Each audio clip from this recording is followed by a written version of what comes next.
Good morning students. मैं माधव हिंदी में मानसरोवर विद्या विहार से गामित अमी। तो आज हम स्टैंडर्ड 10 में यूनिट 4 जो है, यूनिट 4 का जो टाइटल है हमारा a wonderful creation. A wonderful creation का मतलब क्या होता है? अद्भुत रचना। क्रिएशन यानी सर्जन, रचना। ओके स्टूडेंट्स, तो यहाँ पे अ वंडरफुल क्रिएशन जो हमारा पाठ है तो उसमें माँ के बारे में बात की गई है। माँ शब्द जो है वो हमारे लिए बहुत महत्वपूर्ण शब्द है। आया समझ में? इसलिए माँ के बारे में, माँ का जो महत्व है तो हम उसे शब्द में वर्णन नहीं कर सकते हैं। इसलिए माँ के बारे में बहुत सारी कहावतें भी है, बहुत सारे गाने भी है, बहुत सारी कविताएं भी है। पता है ना आपको? माँ के बारे में गुजराती में भी कहावत है कि माँ विना सुनो गोड़ विना मोड़ो कंसार, माँ विना सुनो संसार। बराबर ने विद्यार्थी मित्रों? પછી एक माता 100 शिक्षकની गरज सारे છે। तो ये सारे जो है, ये जो कहावतें हैं, तो ये कहावतें सिर्फ ऐसे लिखने के लिए नहीं लिखी है, पर ये कहावतें जो है उसमें माता का महत्व बताया गया है। तो ऐसा ही एक पाठ है। देखो यहाँ पे एक पोएम दी गई है, मीठा मधु ने मीठा मेहुला रे लोर, जननी नी जोड़ सखी नहीं जड़े रे लोल। तो इसमें भी ये गुजराती पोएम है। गुजराती पोएम जो है तो उसमें भी माँ के महत्व के बारे में ही पूरा वर्णन किया गया है कि माता कैसी होती है। ऐसा ऐसा कहते हैं ना कि भगवान खुद स्वयं हमारे पास नहीं आ सकते, इसलिए भगवान ने माँ बाप की रचना की है। आया समझ में? ऐसा ही हमने सुना है, पर हम तो क्या करते हैं, पेरेंट्स को हर बार कुछ ना कुछ बोल देते हैं, क्या उदास कर देते, ऐसा कुछ करते हैं ना हम। उनकी बात नहीं सुनते, कुछ बोलते तो बुरा लग जाता है। आया समझ में? पर माँ बाप ही ऐसे व्यक्ति है जो हमारा भला सोचकर हमें कुछ भी कहे तो हमें बुरा नहीं मानना चाहिए। तो यहाँ पे माता क्या क्या कर सकती है इसके बारे में बताया गया है। तो चलो हम सबसे पहले अ वंडरफुल क्रिएशन, वंडरफुल यानी अद्भुत और क्रिएशन यानी रचना, तो उसके बारे में हम पहले थोड़ा शॉर्ट में उसकी स्टोरी देख लेते हैं। तो एक दिन का टाइम था, एक दिन का समय था। उस दिन भगवान जो थे वो बहुत व्यस्त थे, अपने काम में बहुत व्यस्त थे, और वो उनका छठा दिन था। 6 दिन हो गए थे उनको काम करते हुए, और वो बहुत ध्यान से अपना काम कर रहे थे। तो एक दिन देवदूत यानी क्या होगा? फरिश्ता, जो देवदूत, जो उसने क्या कहा, देवदूत वहाँ पे आ पहुँचा, और देवदूत ने उनको कहा कि आप ये जो सर्जन कर रहे हैं, आप जो ये रचना कर रहे हो, तो आप इसमें इतना ध्यान क्यों दे रहे हो, इतने सावधानी से क्यों काम कर रहे हो? तो भगवान ने उससे कहा, तेरी बात ठीक है, तुझे ये पूरी बात जाननी है। तो देवदूत ये जानने के लिए बहुत, वो क्या उत्सुक हो गया था कि उसे जानना था। तो उसने कहा, ये कौन सी बात के बारे में आप बात कर रहे हैं? तो उन्होंने कहा कि ये जो क्रिएशन में कर रहा हूँ, ये जो मूर्ति की रचना कर रहा हूँ, तो ये मूर्ति ऐसी है कि उसमें जो सारे भाग है, उसके शरीर के जो सारे भाग है वो हिल चाल कर सके, ऐसे होने चाहिए। और फिर मैं उसे हम अदला बदली भी कर सके, ऐसे होने चाहिए। मैं उसमें एक गोद भी रखने वाला हूँ, पर वो गोद ऐसी होगी कि जब ये मूर्ति खड़ी हो जाएगी तो वो गोद अपने आप ही गायब हो जाएगी। फिर ये मूर्ति में मुझे एक ऐसा चुंबन भी रखना है जिसकी वजह से टूटे हुए पैर से टूटे हुए दिल तक का जो घाव है वो चुंबन के वजह से क्या हो जाए, अच्छा हो जाए। और फिर ये मूर्ति में मुझे हाथ की 6 जोड़ भी रखनी है, ताकि उसकी वजह से क्या कि घर में कुछ भी हो, जो भी हो, तो उसी में ही खाना बनाकर अपने परिवार को खिला सके। फिर भगवान ने कहा कि इसमें 3 जोड़ी आँख तो होनी ही चाहिए, आँखों की 3 जोड़ तो होनी ही चाहिए। तो देवदूत ने धीरे धीरे अपना सिर हला, हिला दिया और फिर उसने कहा कि ये तो बहुत असंभव कार्य है। हाथ की 6 जोड़, वो भी एक मूर्ति में, ये तो बहुत असंभव कार्य है। फिर भगवान ने कहा कि नहीं, मुझे हाथ के बारे में कोई चिंता नहीं है, पर ये माता की जो मूर्ति की मैं रचना कर रहा हूँ, तो ये माता की मूर्ति में 3 जोड़ आंखें तो होनी ही चाहिए। फिर वे जो भगवान जो थे वो थोड़े क्या संकोच, उनको थोड़ा वो चिंतित लग रहे थे, वो थोड़े संकोच में पड़ गए थे कि अब मैं क्या करूं, वो सोचने लगे थे। फिर देवदूत ने कहा कि आप जो ये मूर्ति की रचना कर रहे हैं, तो ये मूर्ति की रचना जो है, तो आप एक माता की आदर्श मूर्ति की रचना कर रहे हैं ना, तो इसमें माँ को 3 जोड़ी आँख की क्या ज़रूरत है। तो ईश्वर ने उसे बताया कि 3 जोड़ी आँख की बात मैं इसलिए कर रहा हूँ क्योंकि एक जोड़ी जो आँख होगी, पहली जो आँख होगी, तो उसकी वजह से माता अपने बेटे को बंद दरवाजे के बाहर से भी देख सके, आर पार होकर देख सके। फिर दूसरी जोड़ जो होगी, तो वो माता अपने बच्चे को उसे कुछ भी बिना बोले उसे बता सके कि बेटा, मैं तुझे बहुत प्यार करती हूँ और तुझे मैं समझती हूँ। और तीसरी जो आँख बनाने वाले थे भगवान, वो तीसरी आँख की ज़रूरत किस लिए होगी कि माता अपने बच्चे के मन में जो छिपी बातें हैं वो समझ सके और वो जान सके। तो देवदूत ने फिर उनको रिक्वेस्ट की, उनको विनंती की कि भगवान, आप कृपया करके सो जाओ, एक ही दिन में इतना काम मत करो। तो देवदूत ने क्या कहा, भगवान ने क्या कहा कि मुझे अभी सोना नहीं है, तुझे सोना है तो सो जा, मुझे मेरा काम अभी पूरा करने दे। ऐसा कहकर भगवान ने देवदूत को बता दिया। फिर देवदूत ने ईश्वर ने क्या कहा कि ये मूर्ति जो मैं रचना कर रहा हूँ, तो अभी ये मूर्ति में मैंने ज़्यादातर काम तो ख़त्म कर दिया है, पर अभी और एक काम बाकी है कि जब माता बीमार होती है तो वो अपने आप को कैसे संभाल सके, वो भी मुझे उसमें कुशलता रखनी है। फिर सिर्फ आधे किलो पत्ता गोभी में अपने परिवार के 6 लोगों को कैसे खिला सके, तो और फिर अपने आप पर काम की वजह से गुस्सा हुए बिना अपने बच्चे को नहाना, फिर उसके साथ खेलना, उसको पढ़ाना, उसे खिलाना, फिर उसे सुलाना, ये सब कैसे कर सके, वो भी मुझे उसमें कुशलता रखनी है। फिर देवदूत ने क्या कहा, वो देवदूत खड़ा हुआ और फिर धीरे से उसने क्या किया कि वो जो मूर्ति जो थी, माता की मूर्ति जो थी, तो उसके आगे पीछे घूमने लगा और फिर उसने वो मूर्ति को स्पर्श करके देखा, छू कर देखा, तो वो मूर्ति कैसी थी, एकदम कोमल थी। पर वो कैसी थी, बहुत मनोबल वाली थी, बहुत हिम्मत वाली थी। और फिर इस भगवान ने उसे कहा कि ये माता क्या कर सकती है और क्या क्या सह सकती है, उसकी तो कल्पना भी नहीं कर सकता है। फिर देवदूत ने उसे पूछा, ये मूर्ति सोच भी सकती है क्या?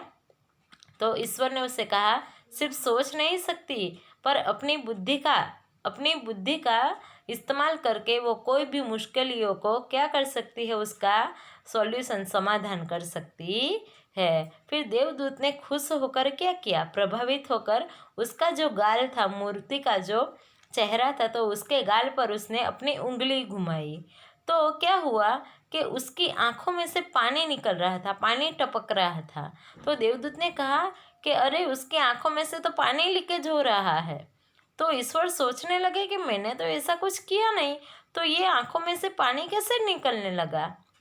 तो फिर भगवान ने कहा, ये कोई ऐसा वैसा पानी नहीं है, ये तो आंसू है। तो देवदूत ने पूछा कि ये आंसू की क्या ज़रूरत है माता की मूर्ति को। तो फिर ईश्वर ने उसे समझाया कि ये कुछ अलग ही है, ये कुछ खास ही है, संभवित है कि ये शायद किसके हो सकते हैं, वेदना के, खुशी के, गर्व के, फिर उदासीनता के, या फिर अकेलेपन के भी हो सकते हैं। ये सब किसने बताया? ईश्वर ने बताया। तो फिर अंत में देवदूत ने कहा कि ये तो सचमुच बहुत अद्भुत सर्जन कर रहे हो। आया समझ में? ओके, तो स्टूडेंट्स ये जो हमारा जो पूरा पाठ है तो स्टूडेंट्स ये जो हमारा पूरा पाठ जो है तो उसमें हमें सिर्फ माता के बारे में, भगवान भी माँ की मूर्ति की रचना कैसे करते हैं उसके बारे में समझाया गया है। तो अभी जो देवदूत जो है, देवदूत को भगवान ये मूर्ति के बारे में बता रहे हैं। तो अब हम इसे विस्तार से समझेंगे। मैं वर्ड्स मीनिंग बोलती जाऊंगी, अगर आपको लिखना है तो नोटबुक में लिख लेना। चलो। The good lord was extremely busy that day. के इन दिनों में जो भगवान जो थे वो बहुत व्यस्त थे। एक्सट्रीमली का मतलब होगा बहुत ज़्यादा। एक्सट्रीमली का मतलब होगा बहुत ज़्यादा। एक्सट्रीमली ये रहा, एक्सट्रीमली जो शब्द है ना, देखो ये रहा एक्सट्रीमली का मतलब होगा बहुत ज़्यादा। बिजी का होगा व्यस्त। कि इन दिनों में भगवान बहुत ज़्यादा व्यस्त थे। He was in 6th day of over time. के वो क्या कर रहे थे कि वो जो ज़्यादातर काम कर रहे थे तो वो काम का उनका कौन सा दिन था? छठा दिन था।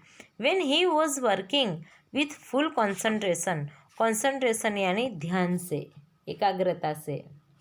देखो कंसंट्रेशन का मतलब क्या होगा? ध्यान से, एकाग्रता से, मन लगाकर। An angel appeared. एंजल का मतलब होगा देवदूत। अपीयर्ड का मतलब होगा प्रकट होना। आया समझ में? ओके, तो ये जो कि when he was working with full concentration, कि जब वो पूरा मन लगाकर काम कर रहे थे, एन एंजल अपीयर्ड, कि वहाँ पे देवदूत प्रकट हुए। एंड कमेंटेड, के फिर क्या हुआ कि उसने कहा, you are taking so much care for creating this creature यानी प्राणी, कि आप ये प्राणी की रचना करने के लिए, क्रिएटिंग यानी रचना करना, क्रीचर यानी प्राणी, के आप इतना सारा ध्यान क्यों दे रहे हो? कि ये प्राणी की रचना करने में आप इतना ज़्यादा ध्यान क्यों दे रहे हो? वापस देखो। The good lord was extremely busy that day, कि इन दिनों में भगवान बहुत ज़्यादा व्यस्त थे। He was into his 6th day of overtime, कि वो अपने काम से भी ज़्यादा काम कर रहे थे। उनका ये कौन सा दिन था? छठा दिन था। When he was working with full concentration, कि जब वो पूरा मन लगाकर काम कर रहे थे, एन एंजल अपीयर्ड, कि देवदूत वहाँ पे प्रकट हुआ। एंड कमेंटेड, और फिर उसने कहा, you are taking so much care for, care यानी देखभाल, ध्यान से, संभल कर, कि you are taking so much care for creating this creature, कि आप ये प्राणी की रचना करने में क्यों इतना देखभाल कर रहे हो? क्यों इतने संभाल कर उसकी रचना कर रहे हो? That's true said the Lord, तो भगवान ने उसकी बात सुनकर कहा, ये तेरी बात सही है। Do you want to know the details, क्या तुझे उसके बारे में जानना है? What are they? The angel was curious यानी उत्सुक हो जाना, आतुर हो जाना, कुछ जानने के लिए एकदम उत्सुक हो जाना, आतुर। ओके, तो एंजल ने कहा,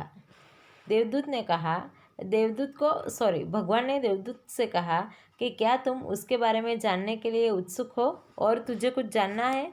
तो देवदूत उत्सुक हो गया, बहुत ज़्यादा जागरूक हो गया कि व्हाट आर दे, कि क्यों, ये इसके बारे में क्या जानना है?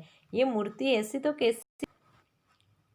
तो क्या हुआ कि यहाँ पे जो थे, you are taking so much care for creating this creature, के आप बहुत संभल कर ये प्राणी की रचना कर रहे हो। That's true said the lord, भगवान ने कहा, ये तेरी सही बात है। Do you want to know the details, क्या तुम इसके बारे में और कुछ जानना चाहते हो? What are they? The angel was curious यानी उत्सुक होना। क्यूरियस यानी क्या होगा? देखो, क्यूरियस यानी क्या होगा? उत्सुक होना।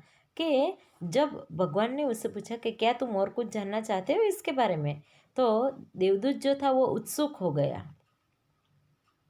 और उसने पूछा कि वह क्या है। तो भगवान ने उसे बताना स्टार्ट किया। All her parts should be movable and replaceable too, कि ये जो मूर्ति है तो उसके हर एक भाग ऐसे होने चाहिए जो मूवेबल, हिलचाल भी कर सके और हम उसे बदल भी सके। She has a lap that disappears when she stands up. चलो अभी यहाँ पे देखो, लैप, लैप यानी क्या होगा, गोद। आप छोटे छोटे थे तब मम्मी की गोद में बैठते थे ना, हाँ। फिर डिसअपियर, डिसअपियर यानी अदृश्य हो जाना। आया समझ में? हमने यहाँ पे आगे अपियर, अपियर देखा था ना, अपियर का क्या होगा, प्रकट होना, और डिसअपियर का होगा अदृश्य होना। के क्या कहा भगवान ने कि she has a lap that appears when she stands up, कि ये जो मूर्ति में मैं एक गोद रखने वाला हूँ तो वो गोद ऐसी होगी कि जब ये मूर्ति खड़ी हो जाएगी तो वो अपने आप क्या हो जाएगा, अदृश्य हो जाएगी। I have to endow her with a kiss that can cure everything, के मुझे उसमें क्या रखना है, किस, किस यानी चुंबन, कि मुझे उसमें एक चुंबन भी रखना है। आया समझ में? ओके। एंडवो, एंडवो यानी देना, कि मुझे उससे, ये मूर्ति को एक चुंबन भी देना है। That can cure everything, cure यानी अच्छा करना, कि जो सब कुछ अच्छा कर सके। कहाँ से कहाँ तक? From a broken leg to a broken heart, के टूटे हुए पैर से टूटे हुए दिल तक,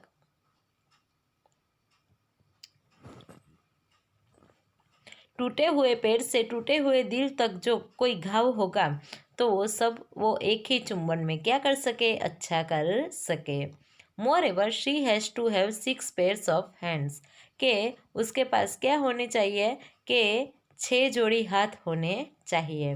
she must be able to run on any food available and should have 3 pair of eyes, के जिसकी वजह से उसके 6 जोड़ी हाथ होने चाहिए, जिसकी वजह से वो क्या कर सके कि अवेलेबल, अवेलेबल यानी उपलब्ध, के उसके पास जो खाना उपलब्ध हो वो उसी से चला सके। एंड उसके पास 3 जोड़ी आँख भी होनी चाहिए। आया समझ में? चलो यहाँ पे फिर से ध्यान दे दो कि जो भगवान जो थे इन दोनों में बहुत ज़्यादा व्यस्त थे और वो ज़्यादा अपने काम से भी ज़्यादा काम कर रहे थे। उसका ये छठा दिन था। जब वो बहुत ध्यान लगाकर, मन लगाकर काम कर रहे थे, तब देवदूत वहाँ पर प्रकट होता है और कहता है कि आप क्यों ये मूर्ति की रचना करने में एकदम ध्यान रख रहे हो। तो भगवान ने कहा, ये तेरी सच्ची बात है, क्या तू उसके बारे में और ज़्यादा बातें जानना चाहते हो? तो देवदूत जो था वो क्यूरियस, क्यूरियस यानी क्या होना, उत्सुक, वो उत्सुक हो गया और उसने पूछा वो बातें कौन सी है। तो उन्होंने क्या कहा, all her parts should be movable and replaceable too, कि उसके जो भाग हो गए, उसके जो ये जो मूर्ति है उसके जो सारे भाग हो गए वो कैसे हो गए, मूवेबल, मूवेबल यानी हिल सके, और रिप्लेसेबल हम बदली कर सके, ऐसे हो गए।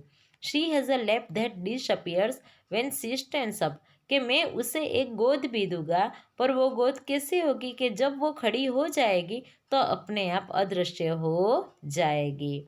आई हैव टू एंड्रो, एंड्रो यानी देना, endow her with a kiss that can cure everything from a broken leg to a broken heart, कि मुझे उसे एक चुंबन भी देना है जो टूटे हुए पैर से टूटे हुए दिल तक की जो तकलीफ है उसे क्या कर सके, सही कर सके।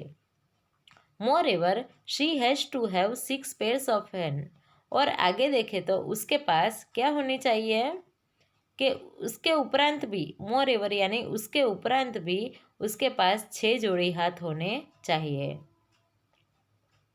क्यों 6 जोड़ी हाथ होने चाहिए? क्योंकि वो, she must be able to run on any food available and should have 3 pairs of eyes, क्योंकि वो किस लिए, क्योंकि वो अपने परिवार को अपने परिवार को उपलब्ध खाने में, अवेलेबल यानी उपलब्ध खाने में क्या कर सके, भरपेट खिला सके। और उसके पास क्या होनी चाहिए, 3 जोड़ी आंखें भी होनी चाहिए। आया समझ में? ओके।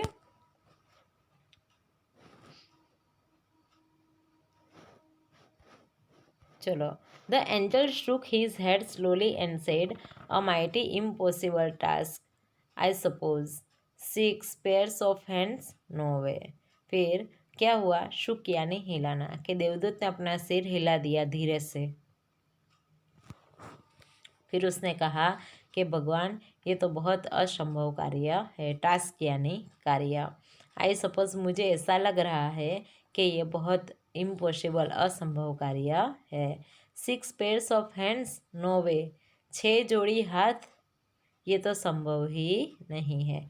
नो वे यानी असंभव। चलो, जब भगवान ने उसे कहा 6 जोड़ी हाथ रखने हैं, 3 जोड़ी आंखें रखनी हैं, तो देवदूत सोच में पड़ गया कि ये मूर्ति है, तो उसमें 6 जोड़ी हाथ और 3 जोड़ी आंखों की क्या ज़रूरत है। इसलिए एंजल ने क्या किया, देवदूत ने shook his head slowly and said,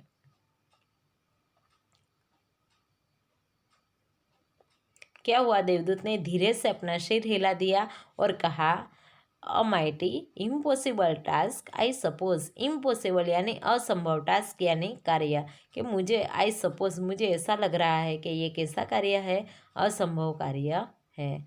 6 pairs of hands, 6 जोड़ी हाथ, नो वे, ये तो संभव ही नहीं है। No this hands are not a problem for me. चलो, फिर भगवान ने कहा कि नहीं, ये 6 जोड़ी हाथ जो है वो मेरे लिए समस्या नहीं है। It is the 3 pairs of eyes that the mother have to have, कि पर ये जो मैं 3 जोड़ी आँखों की बात कर रहा हूँ, तो ये 3 जोड़ी आँखें भगवान, अरे माता के पास होनी ही चाहिए। लॉर्ड लुक पजल्ड, भगवान जो थे वो थोड़े सोच में पड़ गए थे। आया समझ में? यहाँ तक आया समझ में? चलो। Oh, so you are creating a standard model of a mother. Standard यानी आदर्श। ओ, इसका मतलब ये हुआ कि आप माता की आदर्श मूर्ति की रचना कर रहे हो। बट 3 पेयर्स ऑफ आइज, चलो माता की मूर्ति की रचना कर रहे हो, पर 3 जोड़ी आँख, व्हाट फॉर, किस लिए? The angel got interested, angel को ज़्यादा उसमें रस होने लगा था कि माता की रचना कर रहे हो, माता की मूर्ति की रचना कर रहे हो, तो उसमें 3 जोड़ी आँखों क्या क्या कम है। आया समझ में? चलो, अभी यहाँ तक हम क्या करते हैं, स्टॉप करते हैं। फिर जो जो मैंने अभी पढ़ा है आपको, वो आपको क्या करना है, एक बार जो मीनिंग भी लिखवा है वो मीनिंग भी आपको याद कर लेने हैं, और ठीक से इसका अनुवाद भी याद कर लेना है। फिर आगे जो आधा लेसन बाकी है वो हम अगले लेक्चर में फिनिश करेंगे। ओके स्टूडेंट्स, चलो मिलते हैं अगले लेक्चर में।